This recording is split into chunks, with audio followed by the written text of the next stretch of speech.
Local 4 News starts now with a forewarned weather alert.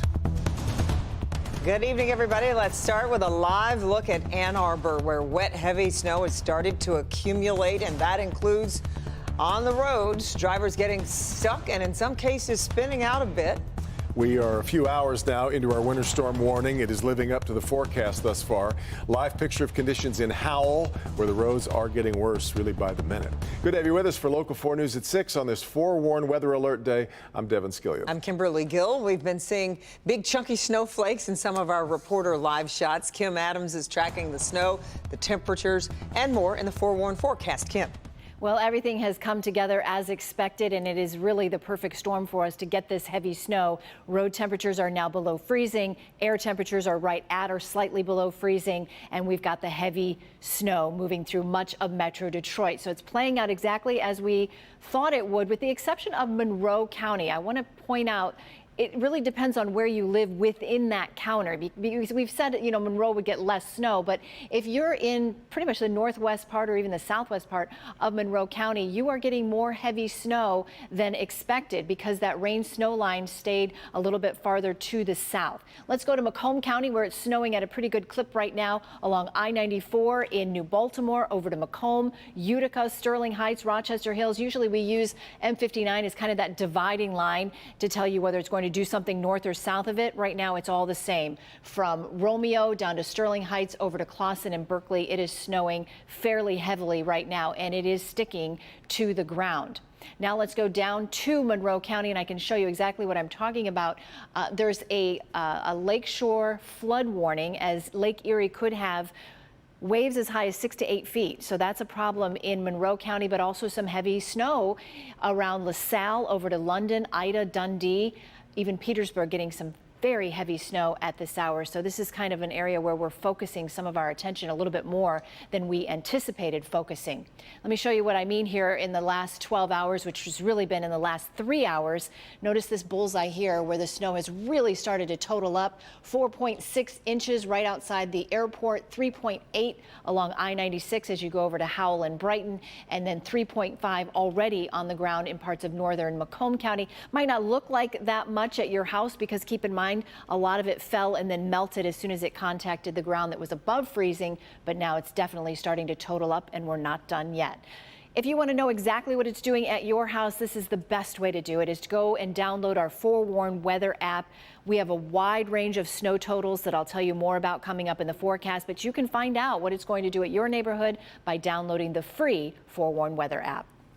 Okay, Kim, and as we've been saying, the snow is really starting to pick up across the area, and the roads are getting worse. We've got crews live throughout Metro Detroit to show us the conditions at this hour, from Oakland County to Woodhaven and Howell to Livonia. We start with Jacqueline Francis, who's on the roads out in Ann Arbor. And Jacqueline, I believe you just got stuck, they're telling me. We got stuck. The name of the game out here is don't get stuck, but we did get stuck for about 10 minutes in a residential area trying to get up a hill. And for a minute, we thought we'd have to call a tow truck. And it's not just us. We're in the downtown Ann Arbor area, just outside of there now. And we've seen all sorts of cars, even pickup trucks, getting stuck just trying to turn, kind of like we're doing right now. It's just so slippery, so much snow on the roads. I would say by far this is the worst road conditions I've seen so far this season. And out on the freeway, not much better. We saw cars in the ditch, especially getting on and off at the ramps. So if you have to be out on the road, just take it slow and give yourself a lot of space between cars, because like I said, we've seen many cars next to us, in front of us, spinning out in just a moment's notice. So we'll send it back to you guys. All right, drive safe there, Jacqueline. We'll stay on the roads with Priya Mann, who's been checking with the road commissions around the area on their plans for this storm. Priya is in Oakland County. Priya, tell us where you are exactly and what you're seeing. Kim, Devin, we are in Southfield seeing a lot of the same things that Jacqueline is experiencing. We saw some stranded drivers. We saw a driver in the ditch. We've seen several pickup trucks that are kind of spinning out while they're trying to make turns. Just a very slow go here wherever you are. Throughout the day today, we have been in Livingston, Wayne, Oakland counties. For officials, planning for a storm like this has been extremely difficult with that rain snow mix. But as you can see, as our Kim Adams and Ashley Barris have been forecasting throughout the day, that rain has turned to snow. That snow is starting to stick, really creating a mess out here on the roads. Take a listen to what officials have had to say today. This is a challenging one because the forecasts are all over the place. We could get anything from a lot of freezing rain to a foot of snow and anything in between when the precipitation starts, and will be either salting or plowing or both, depending on what it does. The Road Commission for Oakland County has started loading their trucks with contingency plans in place for however the storm plays out. The biggest variable is how much of the precipitation is snow versus rain and how much falls within a short time frame. If the motoring public can just give us room to do our work, we'll get it done, and please be patient because it's going to fall fast and there's no way we can keep up with the pace that it's supposed to come down. We probably will have somewhere between 80 and 100 big orange salt truck snow plows out when this starts. If we can get through Friday evening rush hour without major problems, then the evening will probably be a mess, but at least there's not a Saturday morning rush hour to worry about. And right now, the primary concern, of course, is the Friday evening commute. You can see a lot of the drivers here. We're just kind of sticking to that middle lane, or what we can make of it. It's kind of hard to tell the lanes right now as that snow is starting to accumulate. The other key piece here, as you heard the officials talking about, if you see road crews out there, give them space to do their work. Again, they are grateful that the timing of this storm means that there isn't a Saturday morning rush hour commute to deal with. But again, the primary concern tonight is folks getting home, getting to a safe spot tonight. If you have to get out on the roads, give yourself time. Just take it slow out here as these conditions continue to deteriorate. Reporting live, I'm Priya Mann, Local 4. I'll send it back to you. Yeah, okay. Priya, we appreciate it. And from Oakland County, we head to Livingston County, another area of concern tonight. Mara McDonald driving in Howell, where they expect to get the brunt of this. Mara. Hi, Devin. We're on 96, and I'll tell you, the roads are no longer wet. They're actually icing over, probably because we've seen such high winds out here. We just did a ramp and an overpass check. The ramps are worse than the major freeways. We've also been on M59. That looks worse than 96 looks right now. Lots of cars starting to do spinouts, and we've seen people in the ditch. We've seen people sliding. So anyone who is trying to, fly down 96 going about 65 miles an hour in these conditions isn't doing themselves any favors. It is slick out here.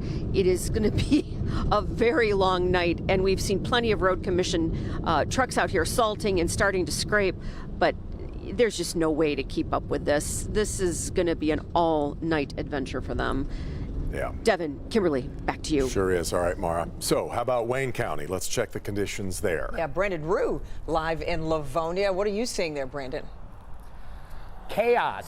Just as soon as we arrived here, we're just north of I-96, basically Farmington Road and Schoolcraft, western suburbs, Wayne County. But my photographer Justin saw a transformer blow in the area, and we've seen this traffic light here, Farmington Schoolcraft, now has been sort of flickering on and off. You see the lights are trying to come back on here at the gas station next to us, but just another concern for this winter storm, whether it's the sideways snow and the wind or the wet, heavy snow on these tree limbs. Power outage, not something we want to talk about, but something we're already facing with this storm, guys. Yeah, you know it. All right, Brandon. Yeah, okay. Well, we know that shoveling snow, especially the heavy, wet variety, the kind that we're getting right now, is linked to medical emergencies such as heart attacks. Yeah, Megan Woods live now from Woodhaven with more on a real risk for certain people there, Megan. That's right. We spoke to Corewell Health, a cardiologist from there, who says not only is shoveling this wet, heavy snow a risk for heart health, but also snow blowing could also be a risk. Any sort of chest discomfort, whether it's a pressure, an aching, a burning, something that you're feeling while you're exerting yourself and goes away when you rest, that's coming from your heart. That's just some of what Dr. Monica Jadu-Pedro says you need to look out for. She says the cold weather is what makes shoveling snow a big risk for your heart. Because that can cause the blood vessels to kind of tighten or spasm or constrict, and that affects the way that the blood goes into the heart. Then there's the amount of energy you put in it, especially if you don't normally exercise. listen to your body. People who have high risk factors for heart disease should not be shoveling the snow. It's even been shown that pushing a snow blower, especially when it's really heavy, can still put strain on the heart. She encourages those with high risk factors to stay inside. And even if you're healthy, take breaks. Another tip, don't wait until the end of the snow event. If you can literally sweep it, with a broom, that means it's light enough. It's not going to take quite as much exertion. That's an option. But with the snow blower, same thing. Don't wait until the snow is done. If you can go out little by little when it's not as heavy and you're not exerting as much force to get rid of the snow, that could help alleviate it. We mentioned heart attacks, but she's saying after storms like this, they see people come in with shortness of breath and chest pains. So the important thing to remember is if this is you, if this happens and it's not going away, you need to ask for help. Reach out for help. And that might be, a call, going to the hospital or reaching out to family and friends who are inside. Live in Woodhaven, I'm Megan Woods, Local 4. So right. All right, Megan. Well, we've been wanting to see as well what's happening outside your door. Yeah, our viewers are already submitting photos to My Picks. Cindy in Grosse Ile shows us the snow is starting to stick there. Lisa Ann showing us how about daffodils. We've been worrying about this, right? Daffodils coming up through the snow. This is in Saline. You can snap a photo and upload it to My Picks on clickondetroit.com and on our apps. Also, Local 4 Plus is going to be continuing our live coverage of the storm through prime time tonight. So once we're wrapped up at 6:30, we hope you'll switch over and watch our coverage there.